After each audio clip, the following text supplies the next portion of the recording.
Today's review is on the initial model Nismo R34 Z-Tune in blue metallic. This is definitely one of my favorite color among this series because it's in Bayside Blue.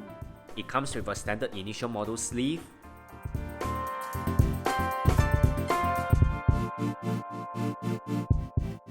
First impression is very clean cut, great workmanship just like all the other initial model product. I like all the carbon finish on the hood and on the rear wing. It's very nicely executed.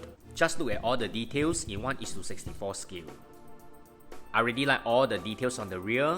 I think it's very finished. In terms of extreme close-up, details are very much comparable to 1:43. Even the details for the side mirror at such a small scale is fabulous.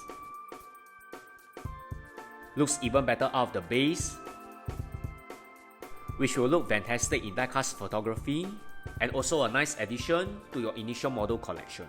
More initial model unboxing coming, and remember to like, share and subscribe to this channel. Thanks everyone, bye!